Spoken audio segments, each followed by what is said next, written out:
অসম গৰিয়া পৰিষদৰ ফালৰ পৰা এটা সিদ্ধান্ত লৈছিলোঁ। এটা আমবাৰী বুঢ়া মছজিদক কেন্দ্ৰীয়ভাৱে দোৱা কৰাৰ কাৰণে আহ্বান দিছিলোঁ। এটা দোৱা হৈ গ'ল, নিৰ্দিষ্ট সময়ত দোৱা হৈ গ'ল 12:45।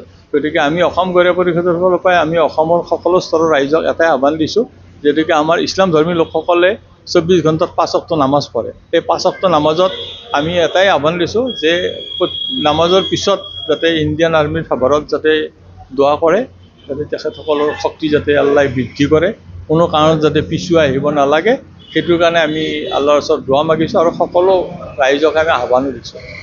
আৰু এই চেগতে এটা কথা কওঁ, এই মোদী ডাঙৰীয়াই অসম কেন্দ্ৰীয় চৰকাৰ, গৃহমন্ত্ৰী আৰু কেন্দ্ৰীয় চৰকাৰে যিটো উচিত পদক্ষেপ লৈছে উগ্ৰপন্থীৰ বিৰুদ্ধে, এইটোত আমি আদৰণি জনাইছোঁ। আৰু ভৱিষ্যতেও এই মানে পৰ্যায়টো হেৰিটো বাহাল ৰাখোঁ।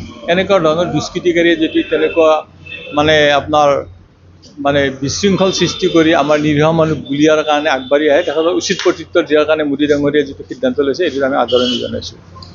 সফল হৈছে এইটো, মানে এই অপাৰেশ্যনটো ছাকচেছ হোৱাৰ কাৰণে আমিও ভাল পাইছোঁ। এইটো মানে তেওঁলোকৰ কমপ্লিটলি এই উগ্ৰপন্থীৰ ঘাটিটো উৎখাত কৰিব লাগে চৰকাৰে। উৎখাত নোহোৱালৈকে আমাৰ মানে যুদ্ধ যাতে চলি থাকে, উৎখাত হ'বই লাগিব। সেইকাৰণে আমি সকলো স্তৰৰ ৰাইজক দোৱা কৰাৰ কাৰণে আহ্বান দিছোঁ। আৰু আমি বিশেষকৈ আমাৰ ভাৰতবৰ্ষক বিভিন্ন ৰাষ্ট্ৰই সহায় কৰাৰ কাৰণে চব ৰাষ্ট্ৰৰ প্ৰতি আমি আদৰণি জনাইছোঁ। আজি ভাৰতৰ প্ৰধানমন্ত্ৰীক ধন্যবাদ আৰু আমাৰ অসম গৰিয়া পৰিষদৰ পৰা তথা আজি এই বুঢ়া মছজিদৰ পবিত্ৰ বুঢ়া মছজিদ প্ৰাংগণৰ পৰা ধন্যবাদ কৃতজ্ঞতা জনাইছোঁ। লগতে আমাৰ লগত মৰিয়া সম্প্ৰদায় এখন উপস্থিত আছে, তেওঁলোকে ইতিমধ্যে ধন্যবাদ জনাইছে মাননীয় প্ৰধানমন্ত্ৰীদেৱক। কাৰণ সন্ত্ৰাসবাদত ইছলামৰ স্থান নাই, কিন্তু এনেধৰণৰ সন্ত্ৰাসবাদে যি পাকিস্তানে যি সন্ত্ৰাসবাদী যিটো পোষকতা কৰি আহিছে, সেইকাৰণে পাকিস্তানক আমি নিপাত যোৱাৰ কাৰণে কামনা কৰিছোঁ। আৰু পাক স্থান বুলি ক'বৰ কাৰণে মোৰ মনত ইচ্ছা নাযায়, সেইখনৰ এখন নাপাক স্থান, কাৰণ ইছলামত এনেধৰণৰ কোনো নজিৰ নাই। গতিকে সেইখন কেতিয়াও পাক স্থান হ'ব নোৱাৰে, সেইখন নাপাক স্থান হ'ব।